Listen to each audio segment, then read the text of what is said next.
I'm joined now by the CEO of Democracy Forward, Skye Perryman. Skye, thanks so much for joining me.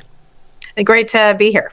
So Donald Trump has made some news this election day by posting a Truth Social saying, in effect, that he is going to withhold SNAP benefits as leverage to be able to try and force some end to the government shutdown. So he's basically using food assistance as a way to make sure that he can reopen the government and take people's health care away. So first and foremost, what are you doing in response to this?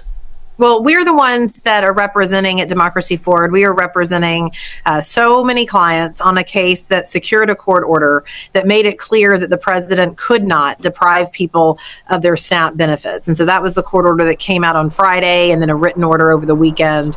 But now we're making sure the court has this information in hand of what the president has said to ensure that the court's order is enforced. And so we're back in court. Our team is back in court today. To what extent does this new post on Truth Social, does that impact the ongoing litigation? Like you see this, and what's your initial thought as it relates to these ongoing cases?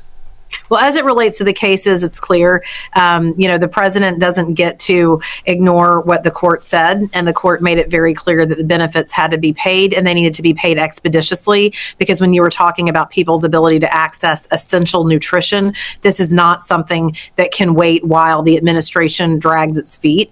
And so it's important that we take these things and make sure that the court has them in hand. So we're going to handle that in the courtroom. What it means, though, for people that are reaching out to us and for the American people is that the president is owning the fact that he is making a choice right now to use people's lives as a political pawn. I mean, that is what he is doing. He is weaponizing people's access to basic nutrition and food in order to try to score political points. And that is unacceptable. We believe it is immoral, which is not a word we use all the time at Democracy Forward, but we believe it is completely morally reprehensible. And then, of course, we know it's unlawful because the court has already found that. Does this undermine any existing arguments that the Trump team is making in court? I think it, I think it might, and I think that's why you've seen the White House press secretary, as I understand it, has already been out trying to do some damage control right after he tweeted it, trying to say that they will comply with the order. What we want to make sure of is that the 42 million people in this country, many of whom are children, many of whom are working people, senior citizens, and veterans, that those 42 million people get the essential nutrition that Congress has made clear they should unequivocally get, even in times of a shutdown. And so that's what we are just laser focused on. I want to throw a clip of Mike Johnson from today right up here on the screen. People everywhere can see clearly who's fighting and voting here every day and delivering for them. And I'll say this clearly to every hardworking American in any place who's missed a paycheck, anyone who has been made to suffer because the services, the health services you rely upon, or the food and nutrition supplement for your family, anyone who is hurting, you have a home in the Republican Party. You have people here who are elected by their constituents to come and do their job, and they do it. They're voting to support you, to make these programs available, to ensure that the people in need have them. And the Democrats, by stark contrast, are doing the exact opposite. So can I have your reaction to the fact that within hours of Donald Trump posting on Truth Social that he's basically using SNAP benefits as leverage to get what he wants politically, that you have Mike Johnson out there saying that you have a home in the Republican Party and that these people understand the pain you're going through? Yeah, I mean, this is what we call classic gaslighting, right? It is a classic gaslighting. People are suffering. We know who the cause of that suffering is. The president has come out and said it himself, but you can see it even in the court filings. Yesterday, they were in court saying they want to try to choose to partially fund SNAP, not fully fund SNAP, and that could lead to delays in people getting essential nutrition. So it's very clear what this administration is doing, what the allies in Congress are doing, but then they want to blame, others for it. And so the American people, I think, are quite wise to this. They're seeing what is happening before their eyes, but that's just classic gaslighting, I think, by the Speaker of the House. Can you talk about the depravity of the fact that it's not like they're just using this as a way to get the government open to try and enact some other unrelated parts of their agenda? They're using these SNAP benefits as a way to get the government open, to make the Democrats feel the pain of what the American people are going through so that they can reopen the government without a deal on health care. And so this whole thing is to force through reopening the government without securing the extension of the ACA subsidies. So in effect, as I said before, I mean, they are really pitting the sick against the hungry in this country. Just your general reaction to what we're seeing more broadly in the political space.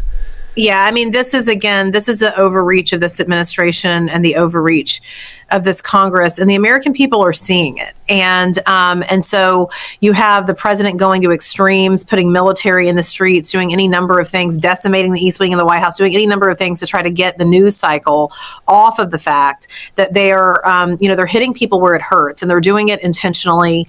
This is the first time in United States history that the government has shut down when it has been controlled by one political party, which is the Republican Party. They're trying to place the blame, and what we are really focused on is trying to make sure that people get what they need while the president continues to play these games, understanding that he is going to have to be held accountable by the people.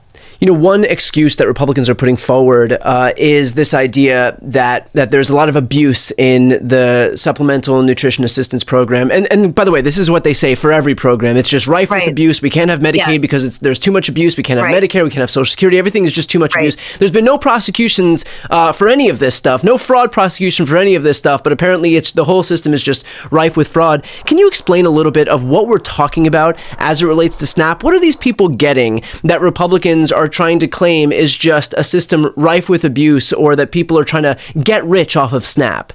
Yeah, I mean, there's no basis for those claims. And I'll just note that it's really, it says something that you have this political party and the president claiming these things when you have the president trying to get the Department of Justice to give him $230 million. Right. I mean, we've seen that. So I think that the corruption, there's levels and levels of it within this administration, but there's no basis to the claim that there is rampant corruption within SNAP. SNAP is a supplemental nutrition assistance program. It is for people who are unable, even when they are working, by the way. And we represent a lot of folks that are working people in this case, that are working people that cannot make ends meet because of what their wages are, because of the cyclical nature of employment.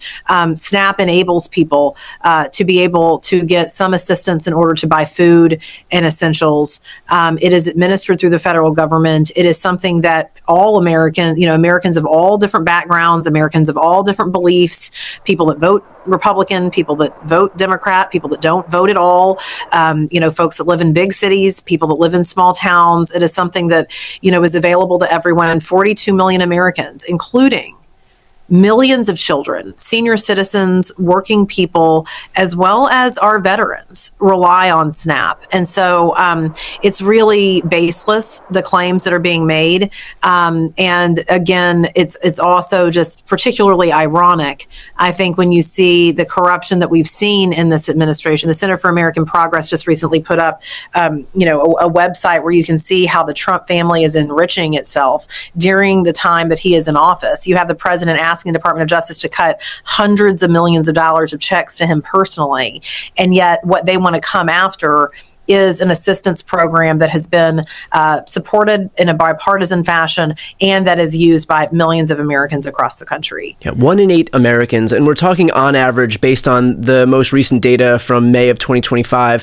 SNAP provides households with just over $350 a month on average.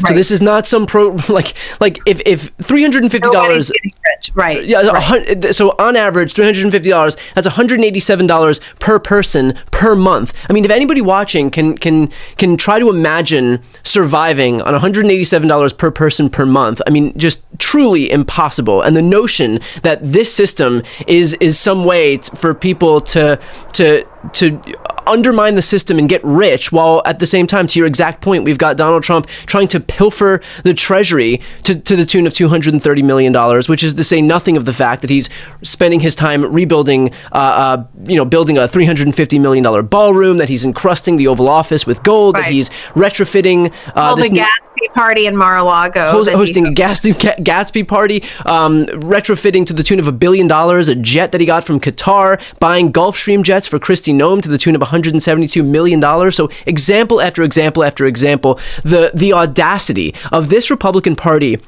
to vilify SNAP while they are just living in opulence and literally hosting Gatsby-themed parties. I mean, you couldn't get more on the nose than that. And so, it's truly like a level of audacity that I didn't think possible. All right, so on the legal front, given the fact that this is so timely, that this is not an issue where people can afford to wait months or weeks or even days, how fast do you expect this litigation to move forward? We're moving it fast. I mean, we filed a paper this morning, out of concern for what the government put on file yesterday, where it made clear that there were going to be massive delays in people being able to receive SNAP benefits, which is not what the court ordered, where it chose to say that it was only going to partially fund benefits. And the court has already set a hearing for Thursday. The government has to reply with their response by tomorrow. So this is a court that understands. The court made clear. And by the way, another court also has made clear that this is time is of the essence here. The resources that SNAP provides, they are essential, they are not frivolous, and they are things that people need as they're entering a new month.